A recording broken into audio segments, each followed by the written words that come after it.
sir. I'll You let gave me you, some. and I'll let you go ahead and start and give us the information you've got.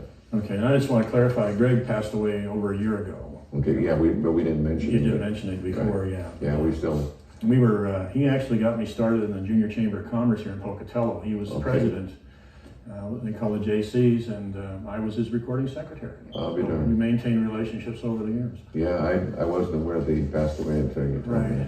But we didn't mention, yeah. Well, you gave me homework Yeah. in terms of the internet and also Cable One.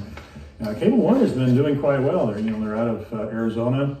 Okay. They had an acquisition in May of all cash, $735 million that they bought New Wave Communications, and it They increased. upgraded them. Yeah, they sure did, and their profits went up primarily because of this new acquisition.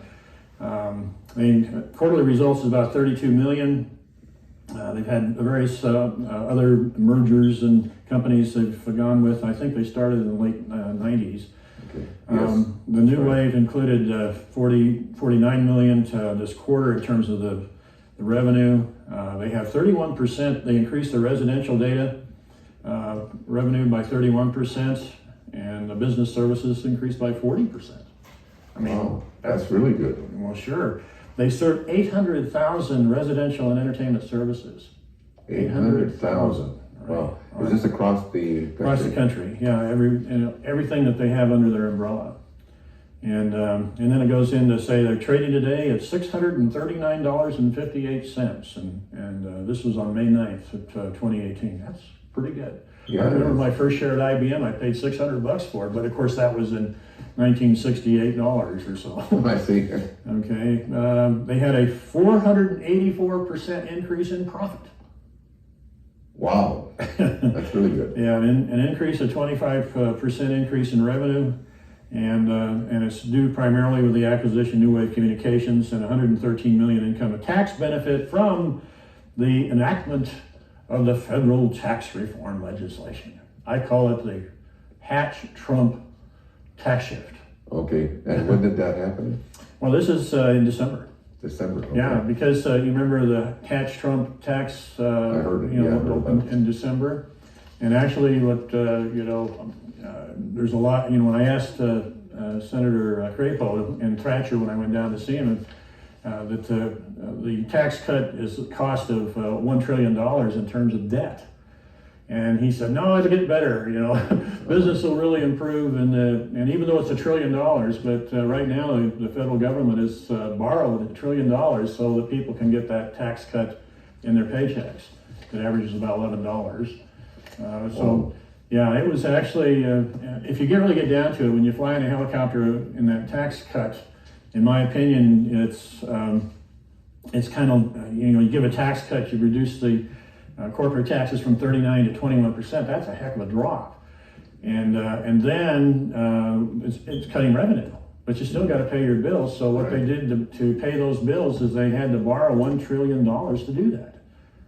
And so far, year to date, in May, Yeah. and this is this is information that's out there on Facebook, but Senator Crapo didn't agree with that. He didn't think that was going to happen, but they've already indicated that the money that's arriving in your check is from the debt, and the debt in the United States is about $400 billion a year that we pay in debt services, and it's $22 trillion right now.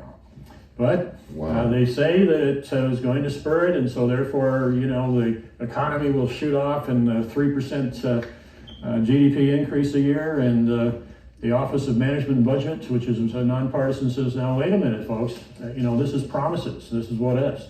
But anyway, that's how they did it. Right, I see that. And the other thing is it's cheap money, they say, in terms of the money that they use to purchase.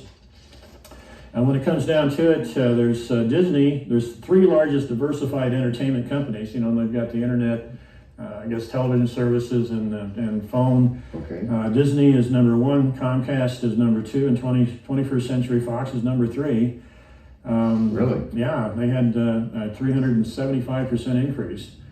Cable One is among the 10 largest cable companies in the United States, serving more than 650,000 customers, and the others are a part of the business. In 19 states with high-speed internet, cable television, and service. So anyway, they're doing just fine. Yes, they are. Residential data and business revenue for 2016 grew by 54%. How would you like to have a business like that? I'd love that. 54%, man. Yeah, That's great. yeah, it really is. So Wow, that's a big yeah, percentage. they have a chart here that shows everything. So anyway, that's what I found. In doing this, you always when you have an assignment, you always learn a lot. And thank you for that information. By the way, you can leave me that information when you go. Oh, okay. You want it for your investment portfolio? Okay. Right, investment, you bet. Yeah. Okay. And one of the things you asked me, you says, let me go back to this internet neutrality. Yes. Working for IBM back in the old days, I remember when the internet was opened up. I think it was Clinton that did it for the public in the 90s. CompuServe, to name a few. There was a lot of them. I had different passwords from every one of them. They've come and gone and changed. AOL, for example. Yeah.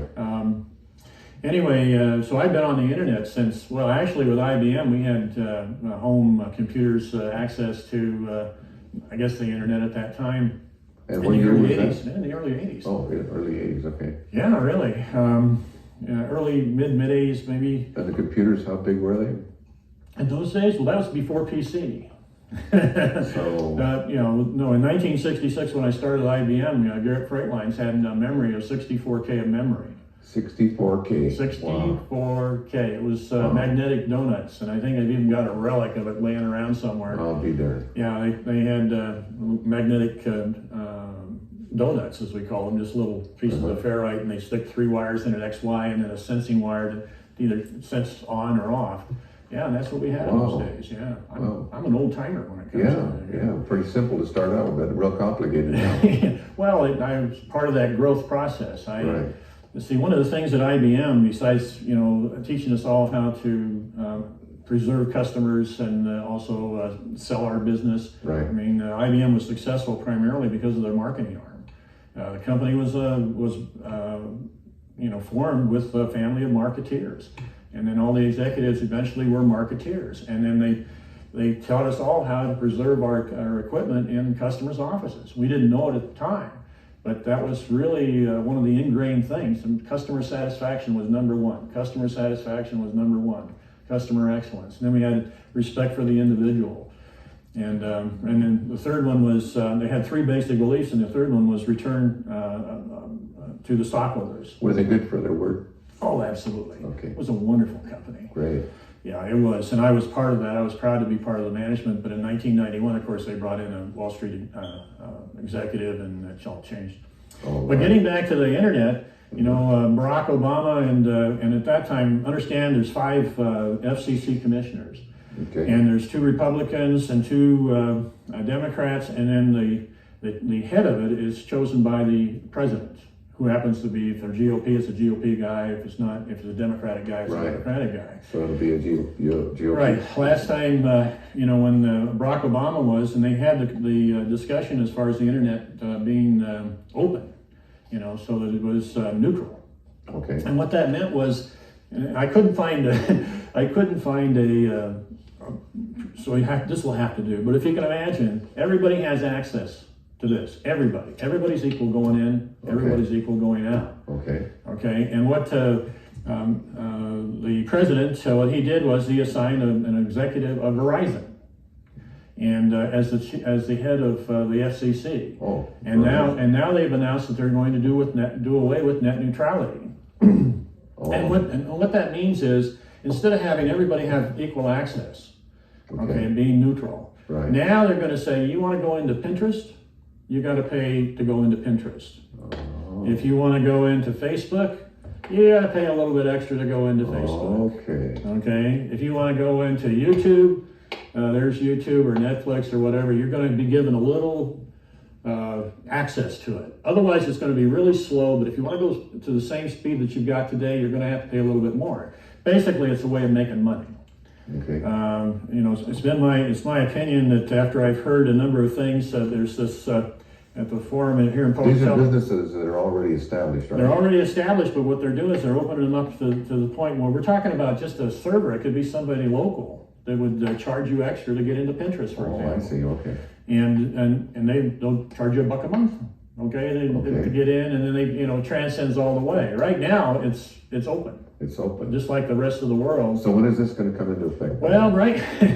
Well, this is the ruling that the FCC commissioners made, to the objections of everybody in the whole United States, and because they've got the power. Right. When President Trump, he appoints 4,000 people to various agencies, 4,000, State Wow. Department, everything. Okay, it's not only what he does in his tweets, but it's also these various people that he Right. appoints to the agencies. Exactly. The EPA, we're really going through that kind of nonsense. And so anyway, the businesses are looking way to make money. One of the forums here, when they had the healthcare, it says if we repeal this was a gubernatorial candidate. I have it on my Facebook, and he says, if we repeal Obamacare, we're going to make a lot of money. Okay. And now who's going to be paying that money?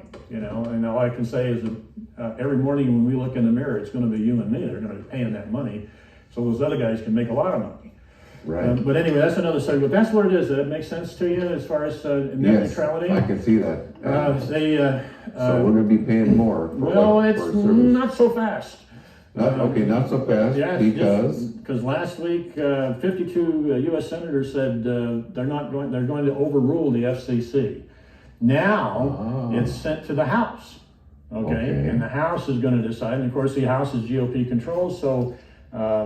Just like we'll have Labrador, and we'll have Congressman Simpson deciding the fate of whether or not we're going to keep internet neutral, or whether or not they're going to make a lot of money. Okay. Right. Okay. Which you can almost guess what's going to happen. Well, it's not so fast. The political winds are blowing in different directions.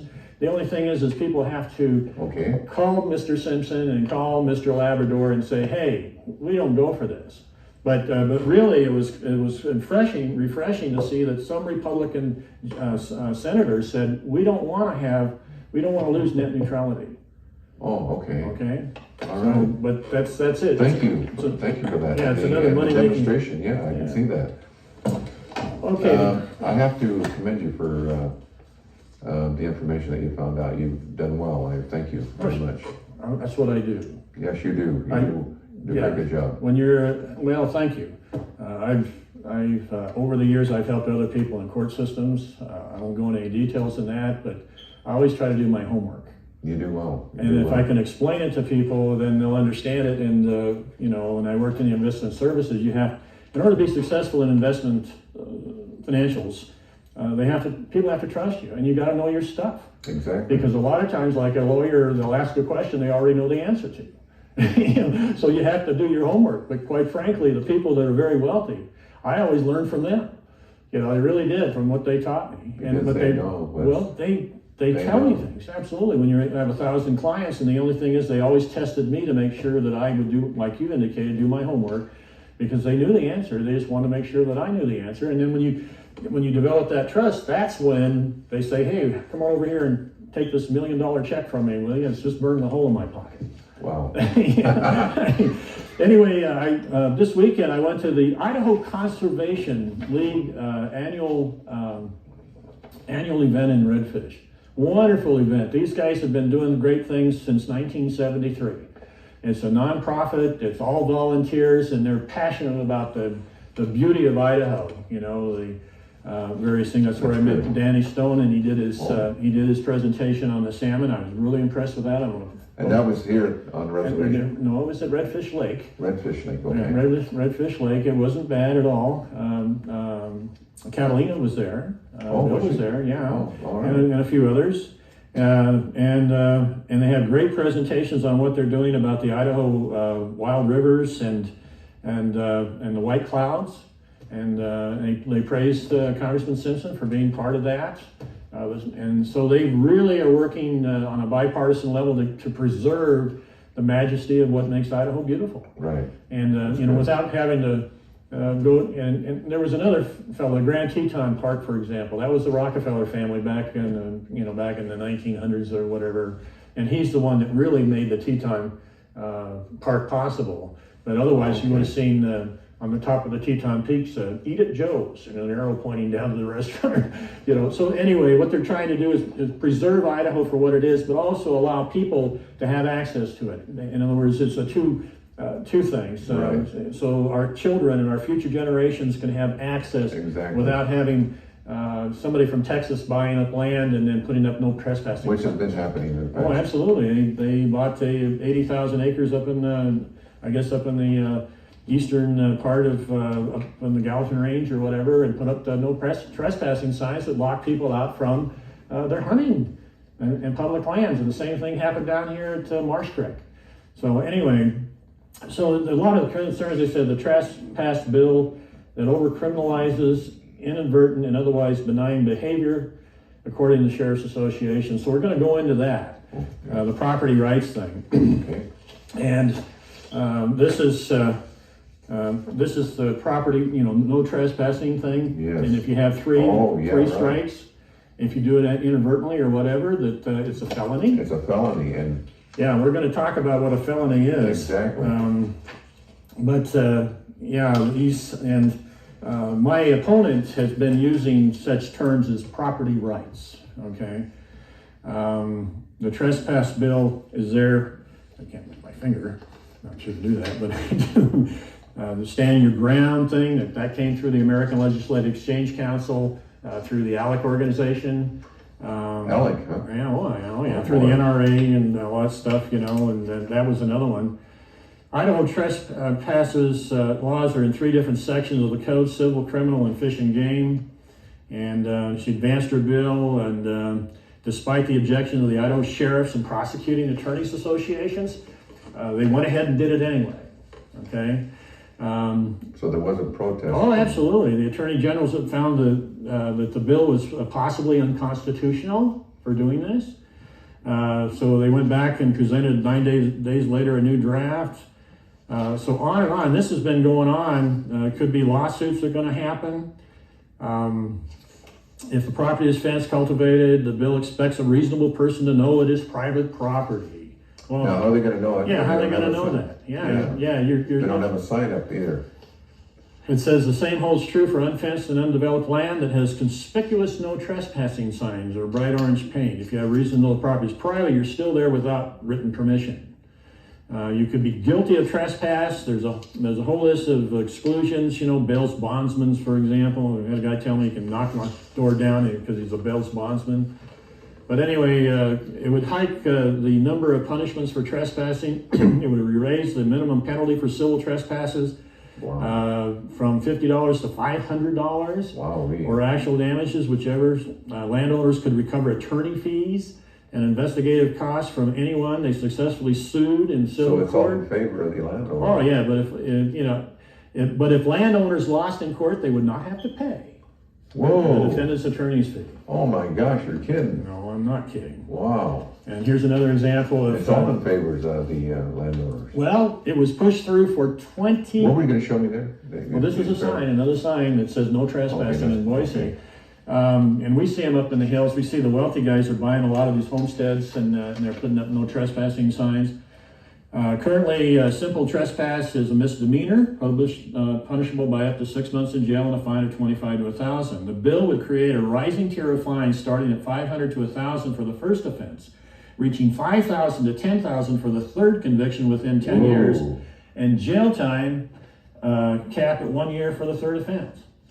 Oh, and that's the bill? That's the bill that got passed by this 85 out of the 105 legislators, the GOP. Now, that's probably not all the GOP. We're talking about the Republicans. Right. In the legislature, there's 85 out of the 105 legislators are Republicans. And I'll get into that. Yeah. Okay, but this was pushed through by with 22 landowners, large landowners. 22. For the benefit of the 22 large landowners, this was in... all across the state. And this affects across the state.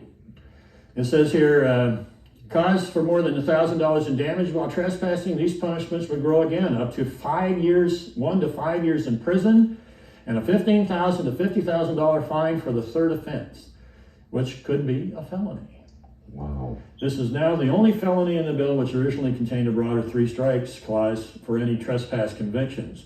And for the second and third offense with damage, trespassers could lose their hunting and fishing license for 1 to 5 years if trespassing involved hunting or fishing. Well, you know, with the money you have to pay, you wouldn't be able to buy that license, and then if you're in jail, and then you can't vote after that. Well, I'll get into the penalties for a felony here. For each fine collected, 65% would go to the county. 65% of it will go to the county. That's So right. they're making money. Bandit County. Yep, it's a tax. It's a revenue incentive. A revenue incentive. Another 25% to the Idaho Rangeland Resource Commission for expanded education programs regarding property rights.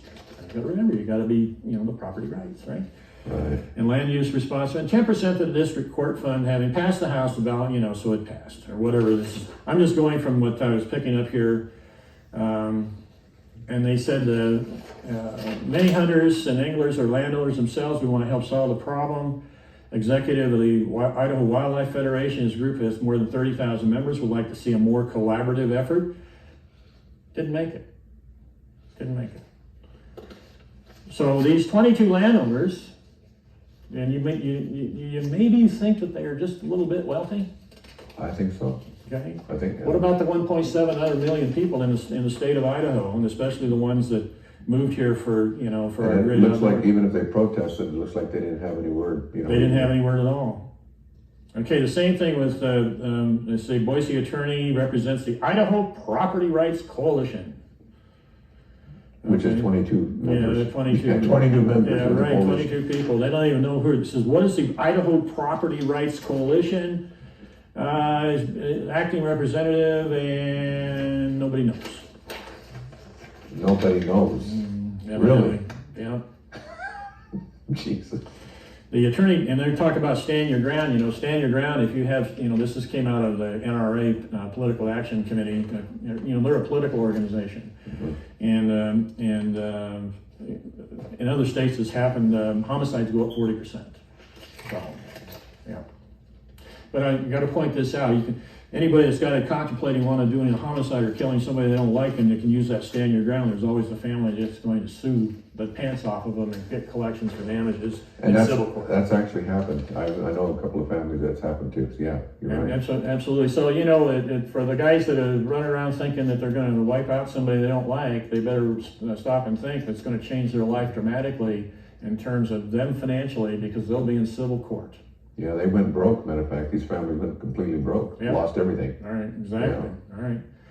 Okay, so the Attorney General of Idaho, this is what he said: for the Idaho Land and Board of Lands remain unconvinced. He spoke against the bill at both hearings, saying it criminalizes obnoxious conduct like throwing a frisbee over a fence, dispatching a wounded animal that crosses a property line you might not know existed. And this is the dumb thing that's going on with the GOP. And folks, trespass 3 times and you face a felony under the new Idaho law proposal. And the thing is, keep voting them back in.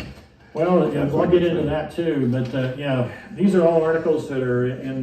You can find this mainly in the Idaho Statesman, different as they went along, all these discussions. Now, what happens? They actually published it without cover up. Well, it's there. It's hiding in plain sight.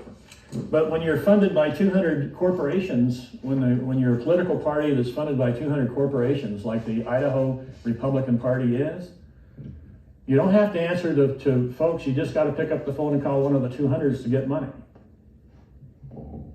My opponent here in 5 campaigns received $178,000 from these 200 political action committees. From Idaho? And half of them are outside Idaho, like Tesoro and John Deere, and Amalgamated, and all these different things.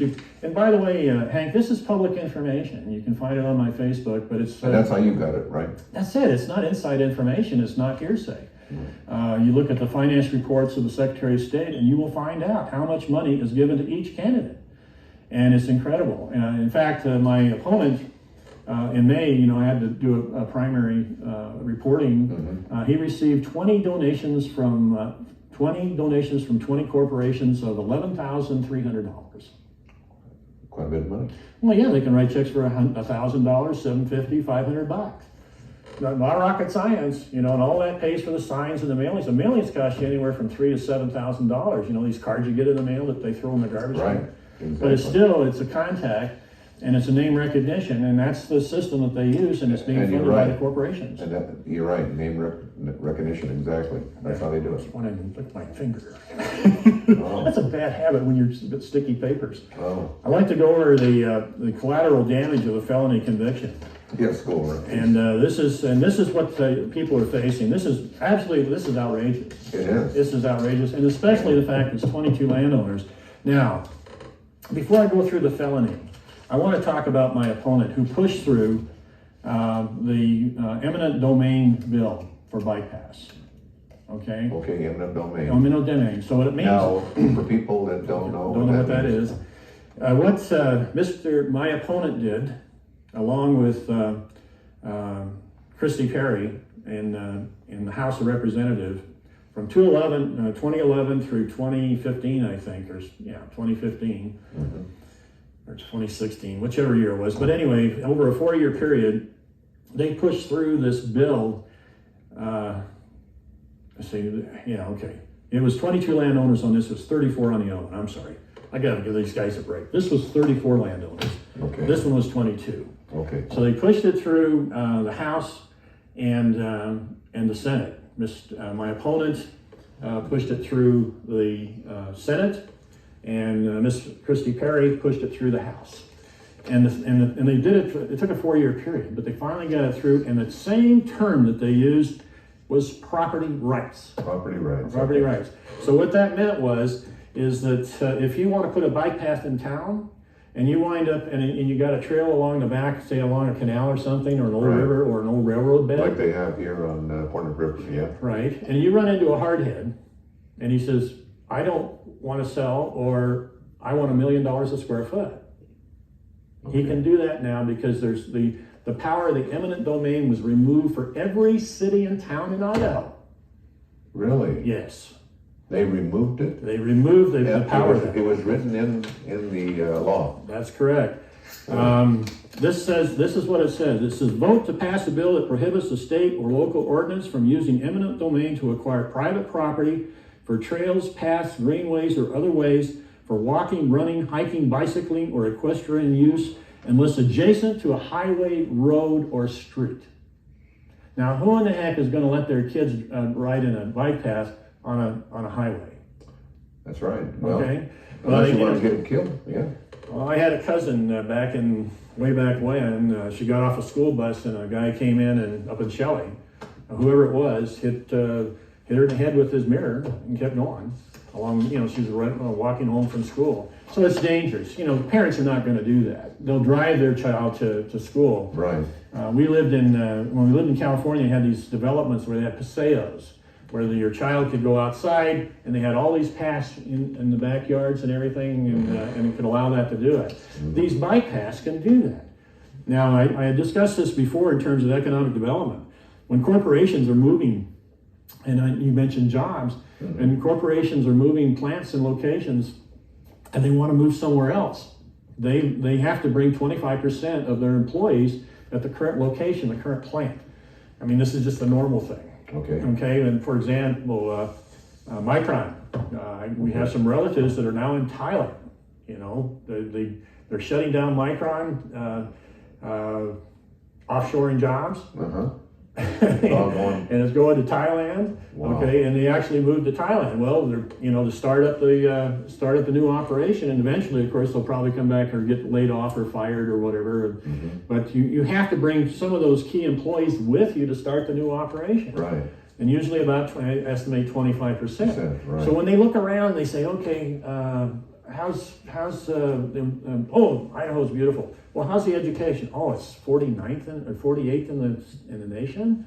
Wow, I don't know. Right. And then they look at things. Well, what about the bike paths? You know, we got a club and these guys are really good and they're young and they're vibrant. Right. And they say, what about the bike paths? Well, they got them up in the mountains. You know, you can ride and say, well, no. What about the kids? Do they have amenities for that? Anyway, it doesn't impact. It's eliminating all of that. Right, it does. And my opponent, along with Miss Christie, did that, and they both used the term property rights, the same as they used here, for a very small number of people. Okay, so this one was 34. This one was 22. This was 34 people. Right. Yeah, I said 22 and 34. Right. Keeping my numbers straight. Okay, but correct. this is what you got. Stand correct. Yeah, and this is terrible. You know, and the thing is, it's kind of like a rubber stamp legislature. You know, if the CEO of GOP CEO of Idaho, Butch, wants to make it happen, make it happen. And see, that's what's wrong. You know, where's the voice of the people? And Exactly. and I have a real, you know, Hank, I grew up here, and I've never seen anything. I left 40 years ago, and I came back, and I've never seen anything quite like this. Okay, and this is something, the consequences of felony. And the thing is that the community itself in Idaho allowed this to happen. That's what, well, they keep electing these guys. Right. Yeah, right. And it's because they have so much money that's coming in from these 200 corporations that's funding their election. You know, I don't have any problem. You know, first of all, I'm not rich or anything. I'm retired and on a fixed income, just like, you know, most retired. Right. Exactly. But, you know, we get $25, $50, and $100 checks, maybe $250. Okay, these 200 corporations write $1,000 checks, $750 checks. A lot of times the leadership, if they don't have anybody contesting, what they do is and most of these people are incumbents. The incumbents receive the money, and then they'll send it down to a challenger, a newcomer, and give him $1,000. And they can do that because I can take $1,000. That's the maximum you can take. It's an incredibly amount of money, and you know, and I'll just say it. And that's why they get numbers. Well, the thing is, it buys billboards, Right. it buys mailings, it buys signs, it buys TV and radio. And thanks to you guys, you know, I've got a voice, but I can't afford that unless I want to spend out of my pocket. I'm not inclined to do that. You know, Well, I don't think you should have to. No, and I know politicians that have done it and gone down the tube. Right. Well, you know, A.J. Blukoff spent a lot of money. And by the way, Tommy Alquist spent a heck of a lot of money. He spent, I think it was over $800,000 out of his own pocket. And he lost. Now, that's okay if you're a rich guy. Yeah, if you have the money, yeah. Yeah, but most of us are not. And our government is not designed strictly for the rich guy. It should not. You and anybody else that has a conscience and wants to do something for their community should be able to run without having to worry about going broke in the process. And unfortunately, when you have a system, and thanks to Citizens United, you know, and there was a guy who says, corporations are people too, my friend. When you have that kind of thing funding these campaigns on a consistent basis year after year, and by the way, the Idaho Senate job is only $17,000 a year. It's a part-time job. So why would I spend? You know, why does my why he spends $100,000 to run for a job? Well, no, not him. That was okay. Well, I'm just saying. But that's a pretty good example of what. Well, 5 campaigns, my opponent received $178,000 for a $17,000 a year job. Now they do have a perk. They get health care for 12 months, and that's $1,000.20 a month. And they're considered full-time retirees. They're considered full-time employees for retirement through the Idaho's retirement system. So they've got a fixed income. Well, there's a little incentive there, and their health care is paid for 12 months out of the year. Plus, they're getting retirement benefits when they retire. Actually, they're saving money if that happens. You know. Well, yeah. It's a neat incentive program, even though they say, well, it's only $17,000. You know, you can find this. You know, I learned a lot. You learn a lot when you run for office. Right. You really do. Of course, you investigated. You read. Oh yeah. You looked it This up. is all public information. This is not. Nobody's told me a thing in terms of that, except maybe they hinted and pointed me in the right direction. This is what you lose if you have a felony. You lose the right to become an elector and cannot vote, hold public office, run for office.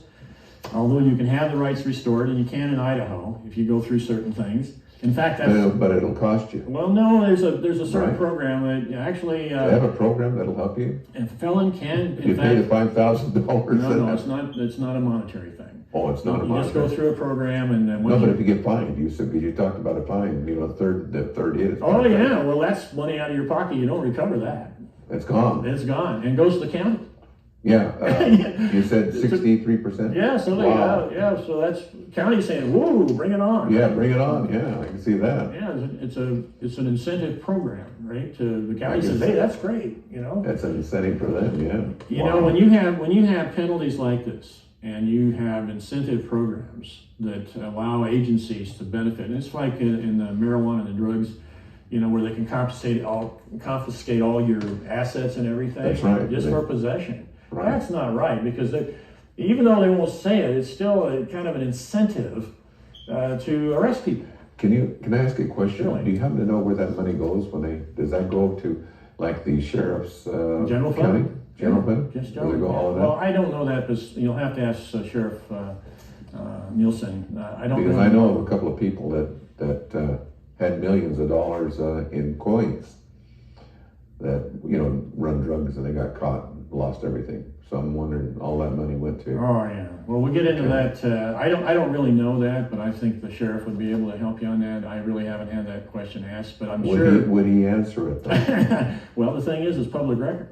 Okay. Okay, there's probably a line item that says compensation for acquisition of assets or something, you know. Yeah, because sometimes they're reluctant to say anything. Well, it's public information. Their budgets are public. Okay, you'd have to look it up then. You know, Okay. you just go down to the county or anywhere. All this stuff is, you know, when it comes to finances, it's out there. You just got to know where to look. Okay, if they're reluctant, look it up. That's correct. Well, that's another example. You know, let's talk about assets. But Butch Otter, and I think I told you this when he was the last year in 2005. Next to last year, he's worth $8 million. Okay, and Right. he had to report it. That's a law. In 12 months, he went from $8 million to $20 million. $1 million a month. He did that. Wow. And in 2006, they said he was worth $20 million. Rich went from $5 million to $55 million. He's the fourth richest U.S. senator. Where did the money come from, do you think? I don't have a clue. His assets are there. Because the governor quit in 2006 as a congressman, he doesn't have to report. In fact, Paulette Jordan and a bunch of other legislators introduced a bill so that there's transparency for legislators that are in office. In other words, how much accumulation of assets do you achieve over the time that you're in office? Right. Okay, well, there's 48 states that has this law on the books. Okay, There's 2 states that don't. and that's Michigan and Idaho. an Idaho. Wow. What does that tell you? But you know, they're not going to put that in the front page of the local newspaper. You're right. You got to dig it out. But it is on Facebook and on the internet, and they've had I think it was a Statesman. It's there. People don't know that the legislators are getting $1,020 a month a perk with health care. Now, why have they turned down $4 billion to help out 67,000 low-income I know Idahans? it. And that's through the Medicaid expansion. And then you And have yet they got their health care they taken have care their of. health care paid for, and then you have a governor, a candidate for governor saying, you know, if we repeal Obamacare, we're going to make a lot of money, okay? So, you know, you have that. And really, if you have an incentive to enhance your wealth through public service, all this stuff doesn't work. You know, if you write them, you get an answer you don't understand, and then they never Well, I meet can see why they run for public office too, if they're doing that. Well, What is it, 6 million to 20 million or whatever? what?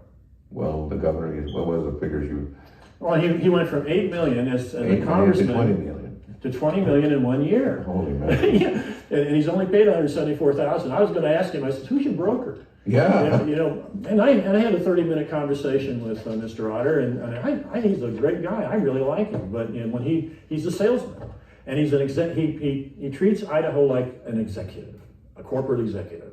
That's why, you know, GOP CEO of Idaho. Right. And I can see the things because that's where I spent my world in the corporations, and I Right. dealt with corporate executives all the time. Not all the time, but I had to under pressure situations to maintain the business. Right.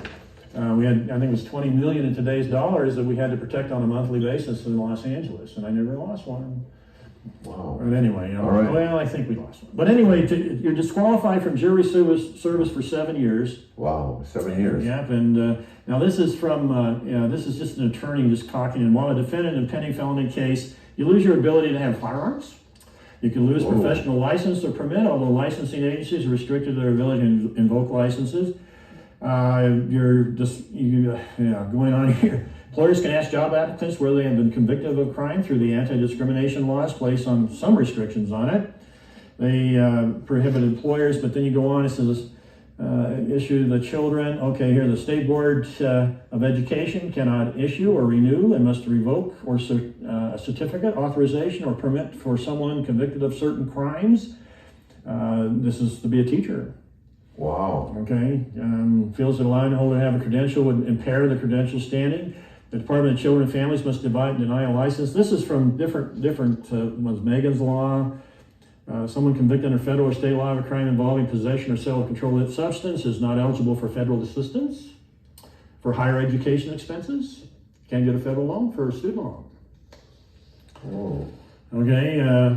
They put all of this into the bill? Well, no. This is general felony guidelines. Oh, I see. Okay. I couldn't find. This is just in the felony guidelines. I see. Felony guidelines. All right. Okay. These are felony guidelines that go into the states. All keep track of the felony guidelines, and they vary from state to state. But doing this one, this no trespass thing, what do you think? They're going to adopt that. Yeah. Somebody's going to make a lot of money. They are. State law bars anyone convicted of drug possession or felony under federal, state, or law from receiving benefits under the temporary assistance for needy families or food stamp programs unless the person has completed his court-imposed sentence, is satisfactorily completing probation.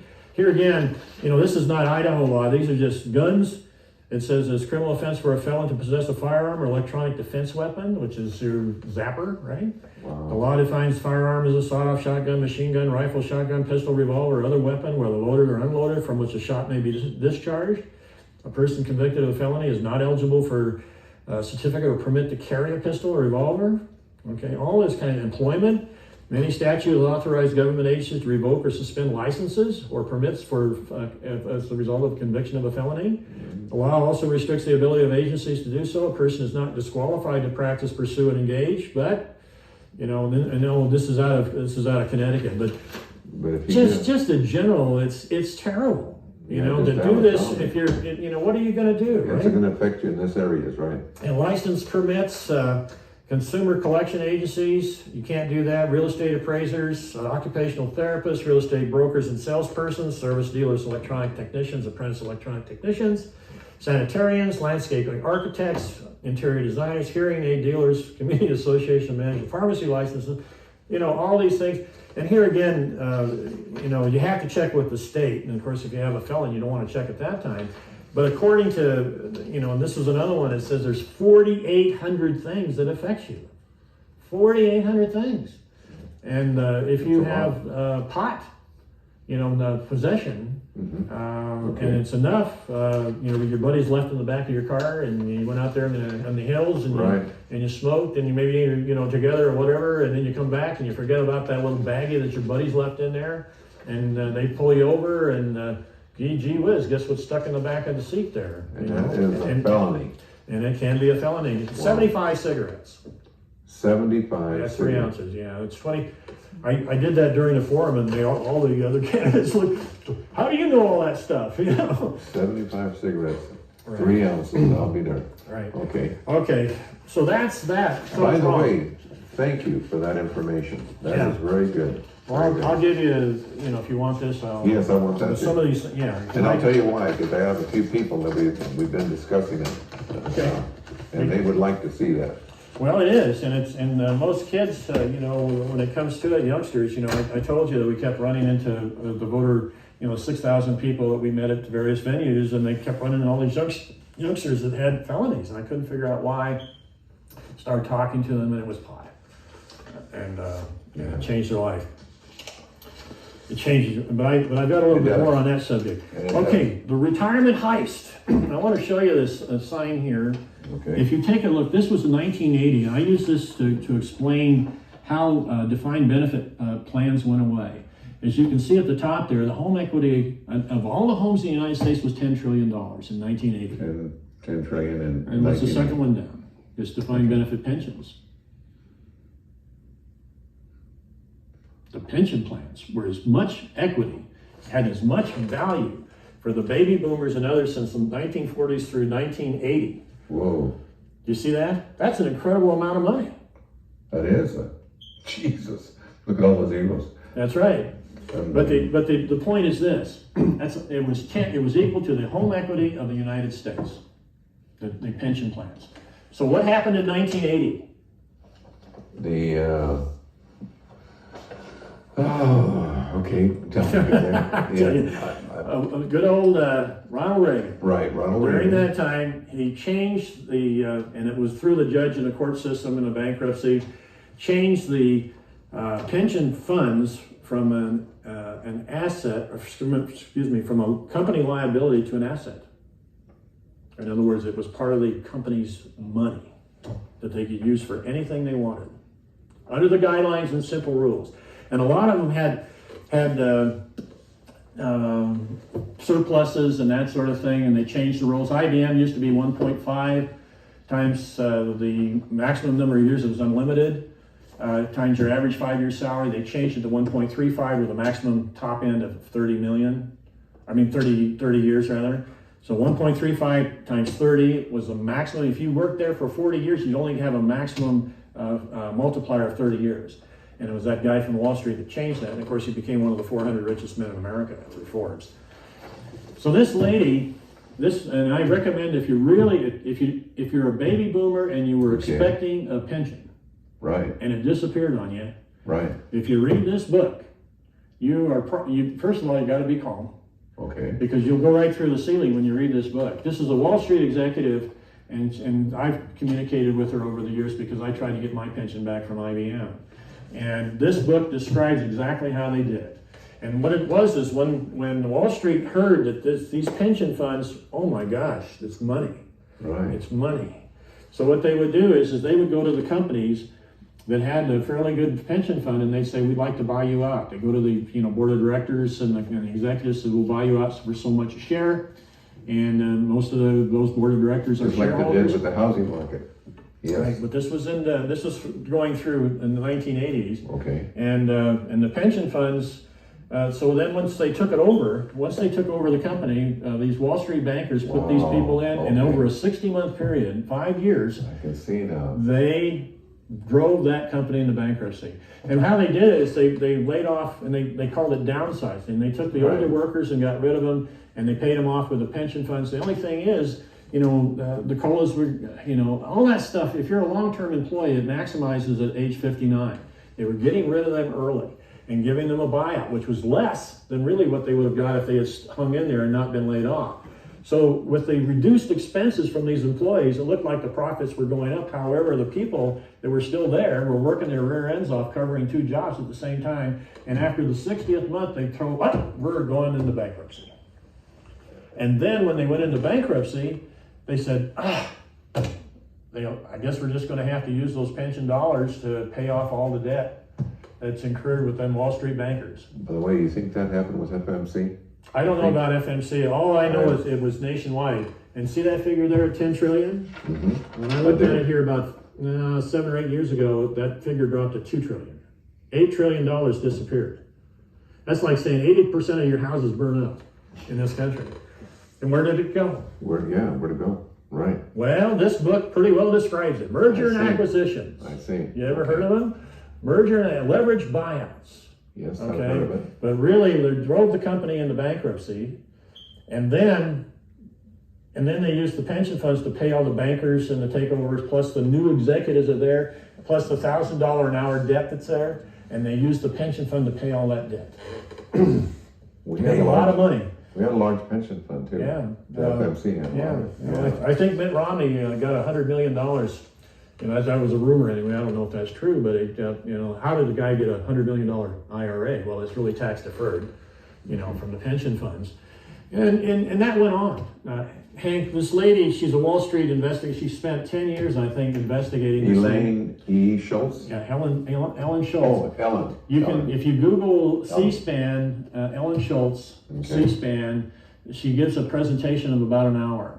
And the title of it is Retirement Heist. Retirement Heist. Yeah, one of the it was she was presenting to a bunch of retirees. She says, "Are you safe with this investigative report?" And of course, it's water. This was like 4 or 5 years ago. But yeah, it says how companies plunder and profit from the nest eggs of the American workers. and she describes in detail the methods that they use. And in fact, they've even set up the U.S. Post Office to fail. The same scheme. The U.S. You know what? And they come to think of it, that started here a couple of years ago, didn't it? That's right. They passed through the budget. Somebody, as a little amendment, said that the post office, U.S. Post Office, had to contribute $5 billion to the retirement fund, so it's funded out to age 75 or 75 years. And they were making $6 billion, so they're just scraping along, right? And it wasn't going fast enough, so the postmasters were doing everything they could, right, to try and make it so they're not going to go out of business. Mm-hmm. And then the Congress says, no, wait a minute, and Congress regulates the post office. They raised the rates, say, to, 47 cents a stamp. They said, well, it's not going fast enough. We're not driving you into bankruptcy soon enough. Let's drop it down to 46 to make it sooner. And that's exactly what they're doing. And I talked to the post office people, and you read this book, the same scheme that was used to get rid of $8 billion. Now, the end result is, today, this is from the government, retirement security. Okay. And it talks about the savings. 48% of the people age 55 and older have some retirement savings. 29% have no defined benefit pension plan or retirement savings. And by the way, the companies, when they donated this money, it was a tax break for them. It was a tax break. They got a tax break going into it, and then they got the money at the end. Wow. Okay, through these And schemes. it's all in this book. That's a good start. That's a good start. It's an excellent book. Okay. Yeah. Do you want to borrow it? I do. I would Okay, like I will to let you read that. borrow it. And I'll get it back to you. Yeah, you can get it on Amazon. Okay. And then, and also I'll point you, if you Google Helen E. Schultz Now, you retirement say funds. it's with an E and not Right. an H, Ellen. Well, just Ellen Schultz, and then and through C-SPAN, she gives a presentation to a retirement group in Washington D.C. describing how they did it. John Deere. She names companies that actually went through this. Really? Oh, John yeah. Deere? Oh, yeah. Oh, man. Well, see, so when they go into bankruptcy, they have a restructuring, and And that's what they did. They restructured here. That's exactly what they Right, did. and they Closed up the little shops, yep. made the big one, sent all the mail to Salt Lake City. Yep. Then that come back to Pocatello. Okay, yeah, restructuring, and so the retirees, if they were eligible and they took enough, I said, if they didn't, then they took the money and put it over in the Pension Benefit Guaranty Corporation, which was no COLAs, and usually 40% or whatever it was. And yeah, it was a scheme to get that $8 trillion, and it happened starting in 1980. So here's these people. Is the annual income net worth is $34,000. That's how much a person has in retirement. Home ownership, 35% own a home with no debt, 34% own a home with some debt, and 41% of the retirees don't own a home. About 55% of households aged 55 to 64 have less than $25,000 in retirement savings, including 41% who have zero. So this is another problem. What this creates is down the line, prior to this time, prior to 1980, with the greatest generation, they could retire. And then the jobs were open for the younger people. Well, they can't retire.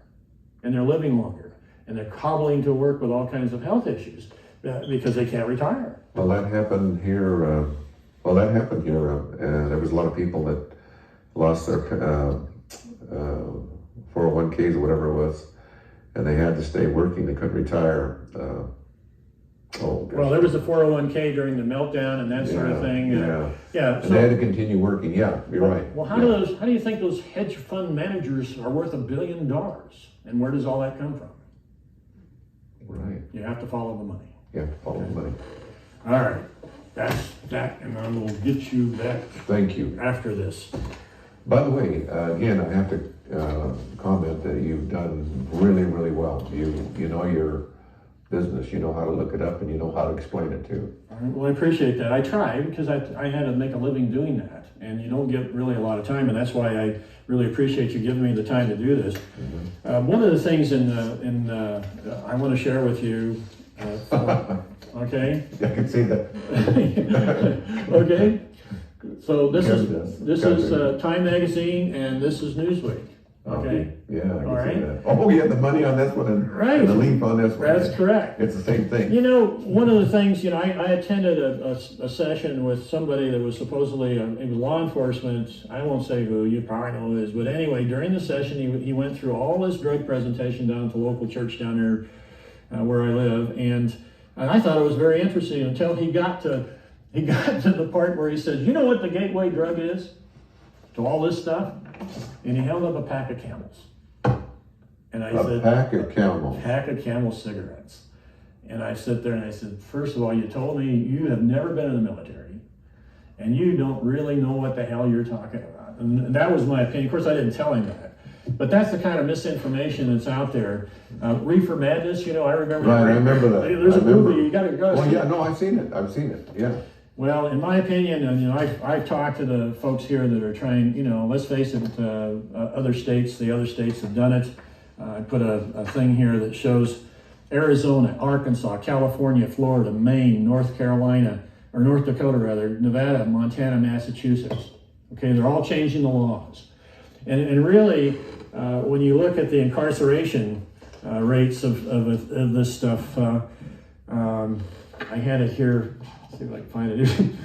These are great books. Yes, I can see that. Well, It got says, marijuana lip on the yeah. front of it. Yeah, it's a great book. In other words, in 1973, people said, no, we don't want people to do marijuana. Today, it's in 2016, it's 60%. In 2015, 1.5 million drug arrests were made in the United States. Proportion of the arrests by substance, 43% for marijuana. 43%, and then they've gone to jail for a certain amount of time. That's right. Wow. Heroin's 25%, 24. Now, mind you, other countries like Holland and Switzerland. In Switzerland, you go to a park and they've got people smoking the stuff right there, and then and they also have needles available to them. So the other countries are treating it as a health issue and not a behavior one. And the same thing with Holland. They've been doing it for 20 years, and they actually found that the marijuana usage was down, because why do that? It makes it very mellow. So anyway, it says every 49 seconds frequency of U.S. pot-related arrests. Every 49 seconds. Here it is, right here. Every 49 seconds. Right. In the United States. In the United States. Right. And this is Colorado's tax revenue. By the way, does that include the states that have already adopted the... Yes, it's the whole country. Oh, all right. Okay, so Colorado's tax revenue from pot sales in 2016 was $200 million. Oh. Wow. Okay, and when the governor says, jury's still out.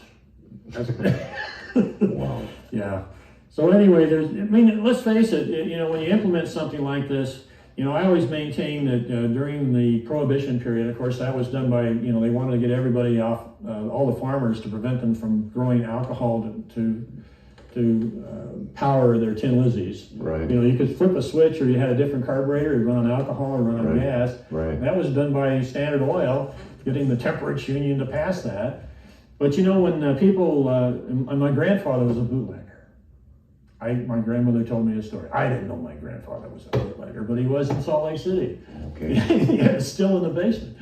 And, right. it was funny. And that's why they moved to Pocatello. But anyway. You know what? There was a lot of Greeks too. You're telling. Yeah, really. So anyway, the only thing is that, the bootleggers they threw in jail for a long period of time, the producers, right? Because you're evading taxes or whatever the heck the reason is. But the thing is, the consumers, the people that went to the speakeasies, they arrested them, they took them to jail, gave them a fine, and they sent them home. They didn't send them to jail for a year or 5 years with a felony. That's right. Okay, so what's the difference in what created the problem? And I tried to understand it myself. Conservative estimates annual government spending on the war on drugs is $51 billion a year. It's a business. Well, no, that's the government. I know, but it's a business. Our taxes are spending that much on that. Yeah, but it's a business, for somebody. Yeah, number arrested in the U.S. for the drug law violation, 1.5 million. Number arrested for marijuana. For the court system, for the judges, for the law enforcement, it's business. Well, I know. We got to take away that incentive, don't you think? I think so. In 2015, there were 643,000. And here again, when we were renting, by the way, I've never used the junk, I'm just not. We had it in our family. We had to do tough love, and our kids were exposed to it. About 50% of all the children are exposed to this stuff. Right. And it's just a social thing. It is a social thing. But when a guy tells me that cigarettes, a pack of Camels leads is a gateway to heroin and all that stuff, he'd never been in the military, because 80% of us smoked in those days. Well, they gave you a little Well, packet they gave with your meal. ration card. Yeah, your rations. You got them. That's right. The key rations. All so that. I said, that's the naivety of folks. And Four little cigarettes are get free. these, I can't remember. get these books, okay, and read. I mean, this is the whole idea. If you're going to educate yourself, don't use hearsay. Don't rely on somebody else, and don't read an old book. But anyway, this is put out in a number of states that allow the medical use of marijuana is 29. Okay, and there's a lot of people that benefit from that. If they do it in 29 states, why not here? By the way, K rations and C rations. K rations, did they have cigarettes? Can't remember. The C rations did. Oh, did I don't they? know about the K rations. Yeah. Well, still. Still, yeah. A pack of carton of Camels was 90 cents when I was in. 90 cents. They were 9 cents a pack. A carton. Yeah. Pale Bells were 11. Oh. And the filters were 15 cents. No kidding. Wow. I've been smoking Camels. That was a cool thing to do. You put Hey, when he showed, I'll bet when he showed that up, you knew that. I said, this guy's never seen. Yeah. He said, and he's an expert in drugs. He is. No, supposedly. What gets me is somebody that's an alcoholic, and then he gives classes on alcoholism. That blows me away. Well, the guy. Recovery now. Yeah. There's a difference. Well, yes, but I know some that were alcoholics at the same time, and were teaching people not to drink or why we shouldn't drink and all this. And I knew they were alcoholics. Well, in the JCs in Southern California, they had a place called Warm Springs, and I went out and gave motivational time management kind of things to those guys. It was a 6-month waiting period to get in there. And I want to tell you, when I did that time management thing, I mean, those guys just lit up, and there was its goals. When I talked to a lady in Maui, just stopped in and she made a comment. She was in a drug rehab. She says, most of the people that get involved in this stuff, they're bored. They don't have a good paying job and they want to pass the time. So they get high.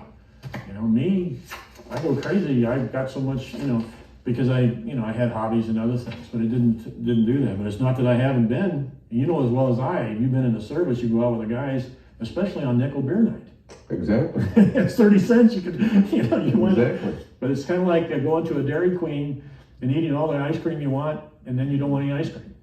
Right. By the way, I was on the Idaho Commission on Hispanic Affairs for 10 years, and we had we were going to hire a counselor, drug counselor, and they just happened to pick a person that I knew, and I was the one that had actually put the bad mouth on him. I just said, no, I don't think you want to hire that guy. So, and they were going to hire him for a good wage, but the thing is that there are practicing alcoholics who try to get these jobs and they pay them good. And if you know what they're doing, you don't want them. You don't want them on the team. Yeah, exactly. Anyway, this has put out number of people under correctional supervision in 2014 in the U.S., 6.8 million people for drugs, 1 in every 36 adults.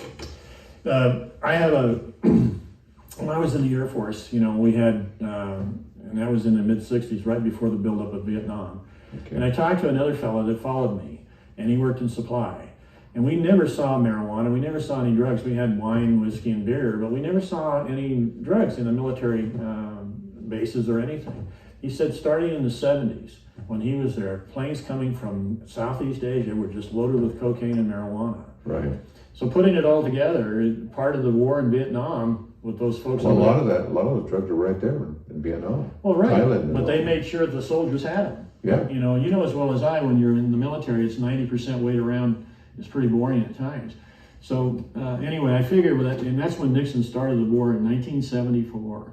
Right. Stop. There's 29 million people, I guess, I've been told, whatever, around that figure, that are using this stuff on a frequent basis. Let's stop. Let's decriminalize it and treat it like a health issue and not a behavior issue. Because you can't legislate behavior, okay? And how can you? But I think Martin Luther King said that. Yeah, well, the GOP, I think, would like to do that. Well, yeah, but the thing is, if you've got a financial incentive. Did I say something wrong there? I don't know if I did. Oh, okay. I didn't catch it. Maybe somebody else did. Okay, I got two more things here. Okay. Okay. One of the things is education. Okay, we're 49, right? 49, yeah. 48, we're 49. I asked the governor when we were down in Downey if a child that receives a 4-day, 11-hour day, 4-day-a-week education has the same competitive education as one that goes to school for 5 days a week and less hours.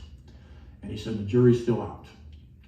The governor said that. Yeah, well, yeah. My wife was sitting here, JD was sitting here. I think I told this story, but I'll tell it again. Yeah, tell it again. That's Okay, this was down at Downey at the Capitol of the day, and I asked him a couple of questions, and he just wanted to get to know me. So he sat across the way from him. I asked that question, and he said the jury's still out. And then I said, well, Governor, I says Idaho is number 49th in terms of per pupil spending. He said, no, it's not. It's 48th. I said, okay. Oh, what's the difference? And I said, what big difference it is? Yeah, I said, it's $6,900 per pupil. I said, the average in the United States is $11,000. And he says, well, let me tell you, when I was in Congress, I'm kind of imitating him. When I was in Congress, I went to a school in D.C., and I looked down the hallways, and there was a guard on every floor. That's why they're spending $11,000. And I said, well, Governor, over in Wyoming, they spend $15,000 per pupil. They don't have guards on every floor. So he said that, and he said, are you going to talk or are you going to let me talk? Oh, yeah. But anyway. That's the way he shuts you up. Well, he didn't shut me up. I just said, I'm here to listen to you. Nobody tried, but he tried. Well, it's difficult to do that. Yeah. Because I'm not intimidated. That's good. I grew up in the corporate world. I really like Butch. He's a great, likable guy. But I'm a salesman. He's a salesman. Right. I've been in corporate world. He's been in the corporate world. And so you're just as good a BSer as he is. Well, I hate to say that, but I probably am.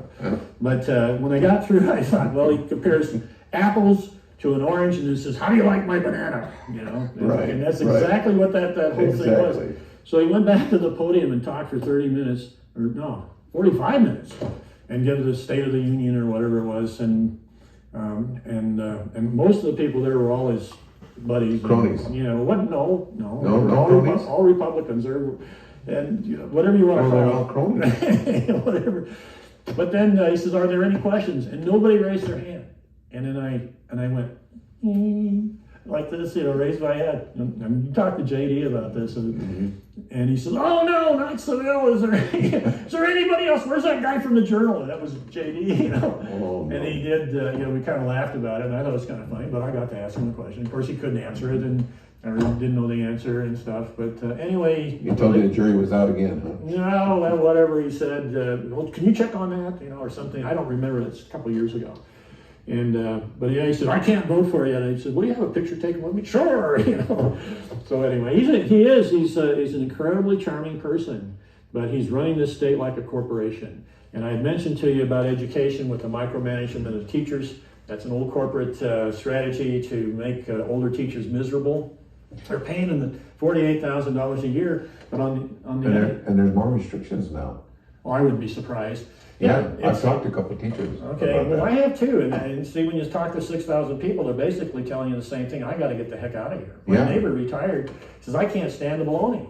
And the other thing is that when you put these kinds of programs, the attrition programs, purposely to attrit, okay, to cut your costs supposedly, and it does. But the only thing is the younger ones are not sticking around either. They can't stand it. And there's approximately 3 million teachers in the United States.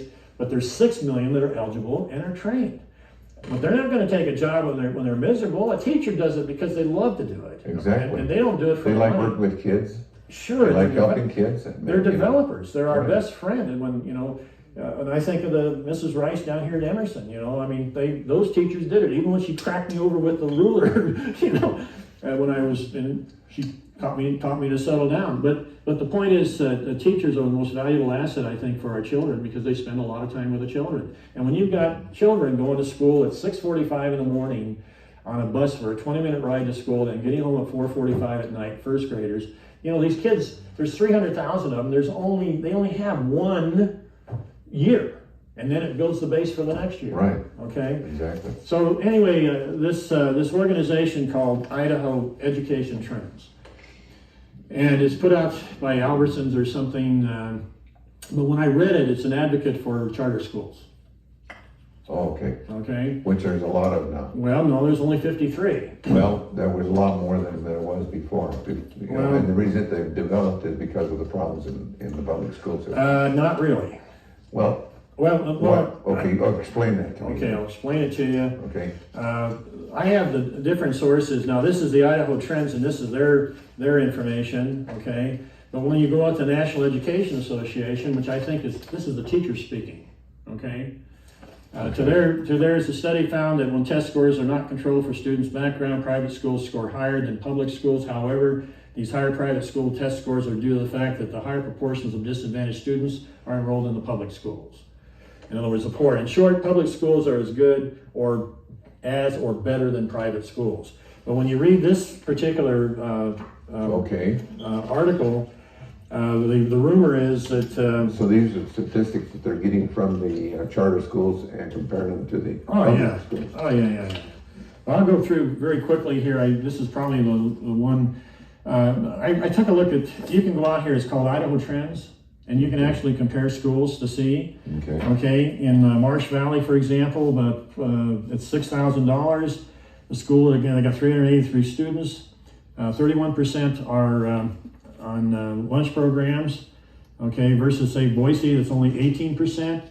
And Arco is 28%. West Ada is 32%. Student demographics, Marsh Valley is 95% white, Airmo 94%, Boise 83%. Okay, and then you go into revenue by source, 96% of it comes from state sources. And the thing is, in Boise, in these schools, the Boise Independent District, 35% comes from businesses. You know, I stand corrected. I appreciate you correcting me. Okay. On my thoughts. Yes, in the Marsh Valley, they have the local taxes levy, 0, and they just passed one for $900,000. But you got to remember, in 2006, it was interesting. I read the history of this HB1 bill. In 2006, Governor Risch at the time, and the HB1 bill, what he did was they did a survey the year before and found out that 53% of the people wanted to reduce their taxes, their property taxes. 53%, right? Okay. Not to what it's going to cause them. So what they did is they did this 0.003% or 3 mils tax reduction on property, and then raised taxes on the sales tax from 5 cents to 6 cents, which is a 20% increase, which affects people on low income because a greater percentage of their income, say 3 or 4 or 5%, goes to sales taxes. Right. But the rich guys, zip 3, you know. So really what it was a tax shift. And in fact, after 10 years of evaluation, they determined it was a tax increase for everybody. And the people that benefited were the high value properties and the corporations and all those, you know, the guys have a lot of land and that sort of thing. Here again, the 32 landowners, right? Property rights. So those people benefited from that. And the net result out here in Marsh Valley, they went from $980,000, $1 million a year in M&O to $32,000. Wow. And that's why they're in austerity programs. They've cut things like time. That's why the programs are. I mean, that's why they're cut to a 4-day week instead of a 5. I see. Well, even then, the teachers are paid higher. They're actually the 30th, but on the other hand, they're using a lot of their money to buy supplies so they can do their job. And they do that. Yeah, they do that. Yeah. So the governor, you know, even though it was interesting watching Wyoming, which the teachers were, you know, at the same kind of level, you know, say they were number 7. The teachers were paid number 7. Idaho was number 49, but the teachers were paid 30 because they're having to supplement their supplies and everything to do their job, which frustrates them. And then, you know, it's on and on. And then I met this gal from Wyoming. She says, "What is this?" He says, "We're having to pay for everything. They want us to give them money and supplemental income." I says, "What the heck is going on here?" And of course, it's all in the numbers. When the governor said the jury is out, these are the numbers. And I suggest going to Idaho Ed Trends, and you can compare the schools. The go-on rate. You know what? The jury is out to lunch permanently. Well, it's because we keep electing those same guys. Yeah, it's true too. Okay. The go-on rate in Marsh Valley is 32%. And you know what this document here says? Well, it's because they're in the military and the missions. And you know that's a falsehood. You know that 3 out of 10 children can go in the military, but 70% cannot because of the requirements. Right. Okay. So that's baloney. That's true. And the same thing applies that to this. Very true now. They're on missions. Come on, that's not true because we see kids still staying at home. You know, with 4 or 5 cars, and they're living in basements. But anyway, yeah, in Boise High, in Butte High up there, they get 46%. Boise High, because they have so much money, they got $77 million coming from businesses compared to Marsh Valley, it's 0. Arco's 0.2. And even A.J. Belukoff says, teachers up there, they don't have assets. And then the others in Meridian, so I'll give this to you. Okay, yes. We don't have a lot of time left. And it will show you, in American Falls, that 75% of the kids in elementary school in American Falls are Hispanic. Yeah. Did you know that? I knew it was high, but I didn't know it was that high. Yeah, it was high. Reduced lunches in American Falls is 61% of all the kids versus Marsh Valley at 31. Soda's 26, really? 20, yeah, low income. Then the demographics, okay, this is in high school. Yeah, 44% of everybody in high school over in American Falls is Hispanic. But when I looked to see if they voted, they didn't vote. Well, we talked about that, I think. Yeah, they just, the parents need to interest them, and they. Well, they need to, because really sometimes they're immigrants, and they haven't got, all they've got is a permit to be here in the United States. But the children are the ones that can vote. Yeah, they're not naturalized. That's what I'm trying to say. Right, the ones that are born here can vote. But they haven't been taught to. Right, well, I'm hoping to treat them, or teach them. Yeah, exactly. But the go-on rates in American Falls is 48.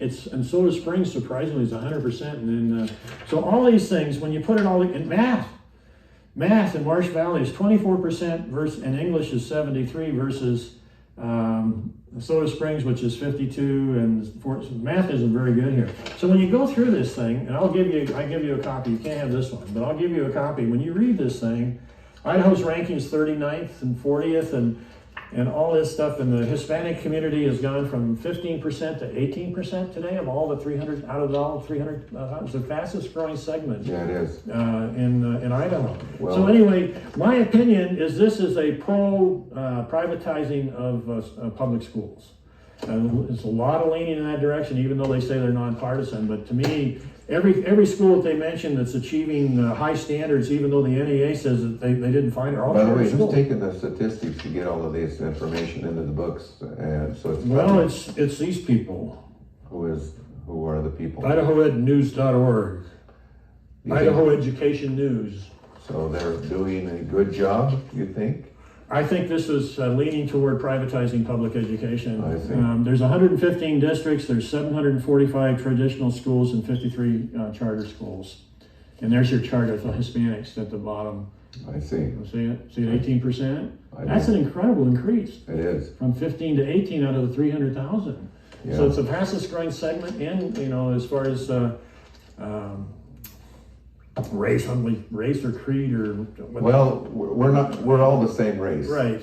We're just different cultures. Cultures, okay. Well, anyway, And why do I say that? Because we're able to breed with the other cultures. Oh, okay. So we're the same race. Yeah. Yes. Yeah, they have taxpayer burden. So really what they're trending in Governor Otter, is away from the large patent. By the way, the amount of revenue that comes into the budget in the state of Idaho, according to what I saw, is 5%.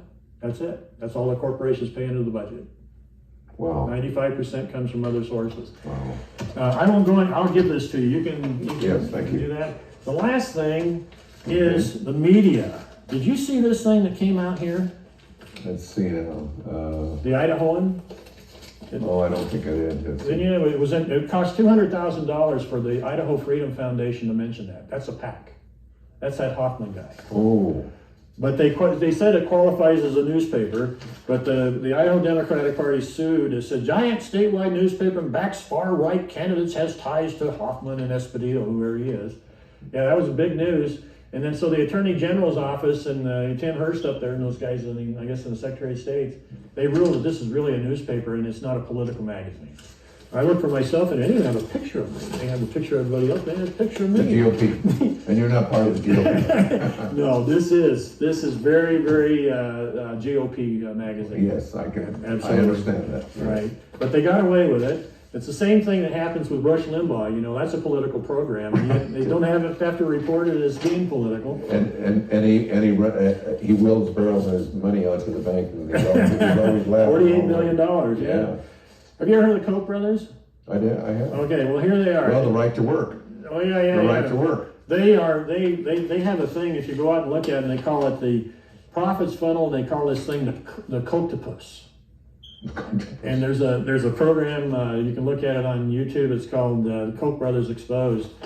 I walk through the Koch, Alec, right from them. Yeah. Heritage Foundation, Cato Foundation. Well, they're brothers. Yeah, well, yeah. And by the way, it's good they're twin brothers. But it's good for investments. They went from like $20 million or $20 billion company, and in 2 decades went to $100 billion. Well, they're it's a return. It's return on investment. Exactly. That's why the corporations fund the Republican Party. But they have all these things. I've been following this in Nature magazine. They are by far, they're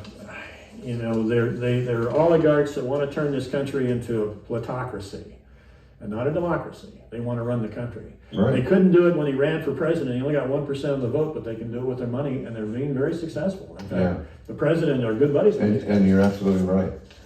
So how do they do it? How many people can see that like the way you see it? Well, that's why you got to talk. And we have other things. And I want to go over one of the ways that you can learn is, have you ever heard of talk radio? Yes. Yes, I have. Okay. Yes. How many, Rush Limbaugh has 14 million listeners. Sean Hannity has 13.5. Dave Ramsey has 13. There's Michael Savage. I thought my wife was going to throw a brick through the radio when this Savage guy was on. He's got 11 million. Glenn Beck has 10.5. Mark Levine is 10 million. Okay, and then there's a guy named Tom Hartman, and we actually listening to him on the internet. His name is Tom Hartman.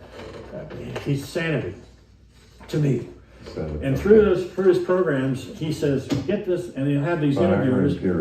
Okay, and these are the books that I've bought over the years, and I haven't read them all. Michael. Yeah. He's called. Right? David. And Hacks. You know, you dealing with Orrin Hatch in the Democratic National Convention, he was roaming the halls. And this lady, Donna Brazil, she was the DNC chair. She caught him in the halls, and he went up and says, "Oh my gosh, I'm glad to see you," because you didn't know anybody who was there. But Orrin Hatch from Utah, a Republican, was roaming the halls of the Democratic National Convention in Philadelphia. Okay, and then this is another book that I have. It's even worse than you think. It's what the Trump administration is doing to America. Remember, he's appointing 4,000. He's doing all the deregulations. In fact, 2/3 of them. Yes. And he's setting us up for another failure. They're taking away the Dodd-Volcker or whatever. Well, him and his crony Rich are the ones that are profiting. Yeah. And then, when he did that the Hatch-Trump tax cut, he told those corporate executives, says, "I've made you very rich today." And he even publicly, he probably didn't mean to do it, but yeah, but I know, but he's like that. He is like that. Oh yeah. Here's another one that says the white power and parliamentary procedure. I haven't read that book. Here's the book on the vanishing class. Okay. And you've read all of these? No. These are all on my reading list. They're what I usually do is when I get time, I sit down and read certain parts of it. Usually only about half I skim. I read really quick. I've got to, because I got a lot on my plate. And you're right about the vanishing middle class. It's all either poor or rich. Right. And so where did I get these books? Well, I got it through a fellow. And here's another one: Social Security Works: Why Social Security Isn't Broke and How Expanding It Will Help Us All. Our entitlements. Paul Ryan wants to do that. Let me remind people: is right now the GOP is on record that they want to cut Medicare. Well, what's that's going? 800 million. Right. And so what's going to happen to your Social Security check when you have to pay more for your meds? Exactly. Your Social Security check is cut. That's right. So they say, "Whoa, we aren't going to cut Social Security. We're just going to cut Medicare." Right. And then you'll just have to pay more on the other end. Yeah. Right. Well, that couple over there said that they'll starve. But anyway, these are the programs. Now I found out, and this is the Coctopus. If you read who they are, these guys. There's a movie called Koch Brothers Exposed on the internet. I recommend everybody to watch it.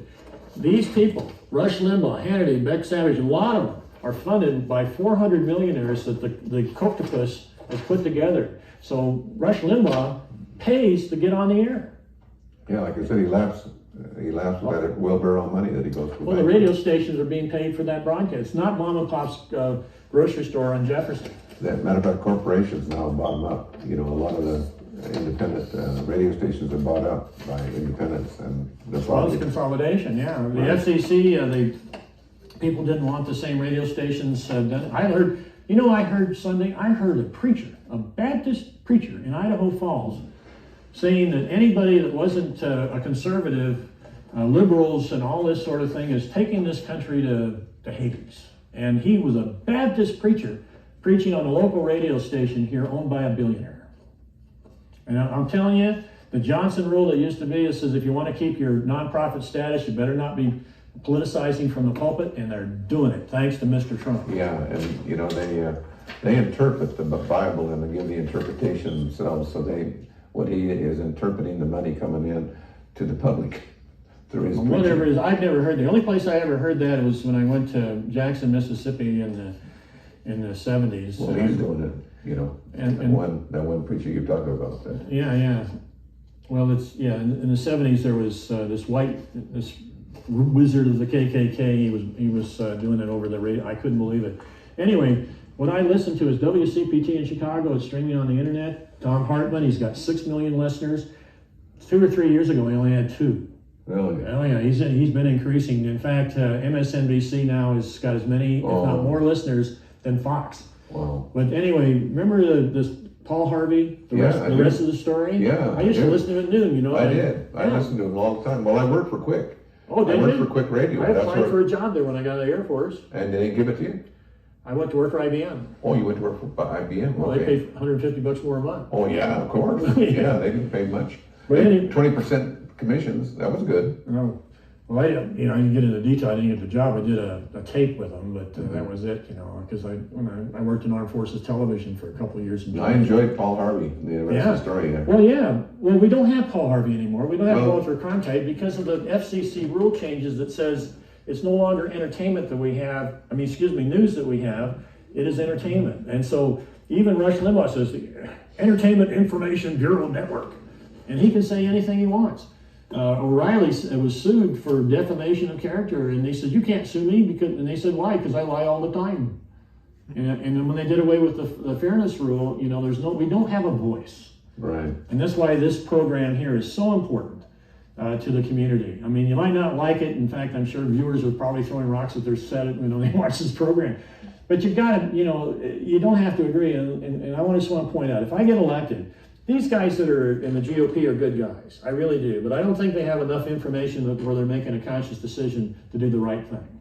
And that would be my job. You don't win everything. It's a consensus system, but you got to start there. And you got to have stuff like this. You got to say, hey. You need to be the conscious one. Yeah. Right. And just like the AR-15, I read that book too. Oh. Okay. I'll be darned. Yeah. I read books like this because I want to understand it. This is really a derivative of the M16 military weapon. Well, yeah. Right now they're wanting to cut the gun supply. Well, they're doing it because the children are tired of it. Thank goodness for the children. Well, Hank, that's really, if you want, what I have is would you give us the information on when the votes are coming up here for people? November 6th is it, or 8th? November. Yeah, it's the first Tuesday in November. First Tuesday in November. 6th, yeah. Okay. Yeah, I'll be out knocking on doors. I got 38% of the vote last time. Okay, I need 12% plus 2. Plus 2. Plus 2. I need a 2% edge. Okay. Okay. And I'm going to be working hard to do that. And that's 2,000 votes out of 19,000. Okay. Yeah. And my competitor, he had a race. If we took his competitor's votes and my votes and added them together, I would have won. Say the other guy just says, well, I'm going to give it to Mike. So that's in the primary. And the primary, there was a heck of a turnout. It really was. In fact, they ran out of ballots in Boise. And they tried to get ballots at this one polling place. Really? Democratic ballots, yeah. They tried to extend it because people were waiting in line to vote Democratic. Really? Yeah, and the judge wouldn't extend it. He said, "You're kidding." No, I am not. And that's why it's important for people to register early. Right. Vote early. Exactly. And then vote absentee. You go down and fill out the form. The ballot will be sent to your house 3 weeks before. And you fill it out, and you can mark it in there that you want every election sent to your house. Therefore, you can avoid the lines to vote. And the thing is, in the past, we've seen between 5 and 8 p.m., and that explains why less than 30% of the people that are under 45, even though they're 50% of the eligible voters, they're only 30% vote because they get off work and they see the lines. Well, sometimes that's intentional. You're right. You're right. Mike, I wanna thank you for the information and invite you back at your convenience. Okay, yes, At your convenience, come back. you're knocking on doors. You bet. Whatever you gotta do first, but come on back. And bet. Well, I appreciate everything you've done here. Well, appreciate you, Hank, and I appreciate this public access television. Well, it's community access. Community, I'm sorry. Public is Channel 10. Okay. Community is the community of Pocatello, Correct. Ingham and Chubbuck. Right, well, that's where my voters are, and I appreciate that because really, not having 200 corporations funding my campaign, this is an avenue, if you can put up with me. But yeah, I'm committed to do this.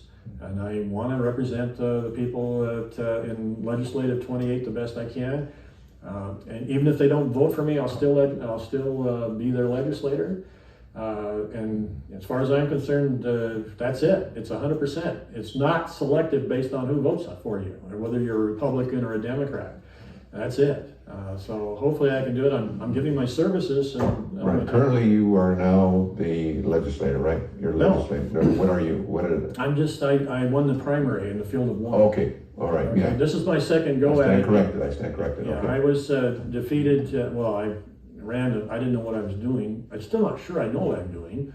Okay. But I've got this. At least I'm a little bit. I'm going to try and work smarter. Yeah. But yeah, I'm doing the same. Going for the same office and the same competitor or the same opponent as I did in 2016. Okay. And then I got 2,000 votes short. And the thing is that what I wound up. And if you go to my Facebook page. Oh, and by the way, there's right there. See that? Mm-hmm. These are my bumper stickers.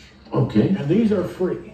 All right. And there's Paulette Jordan there. I have a bunch of those. But if somebody wants a bumper sticker, okay, just send me an email or something, or see me and tell you want it. The only requirement I have is to take a picture of the bumper sticker on your bumper, not your car. Just go up there and show your bumper and take a picture. And then what I'll do is I'll create a collage and have some fun with it. Okay. But really, this is I just don't have the money.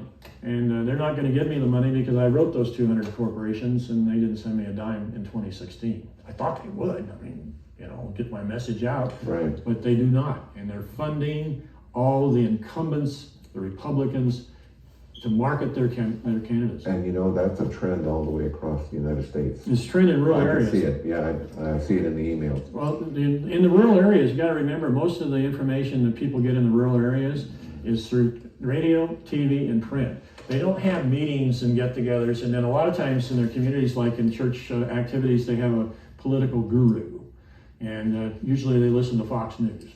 Well, look, Mike, we've got another guest that's coming up here, but I really appreciate, like I said, come back. You bet. At your convenience. Thank you. Thank you. For the information, and I guess you could leave some of it for me there. And we'll keep in touch. Okay. Thank you. And thank you very much. And our next guest is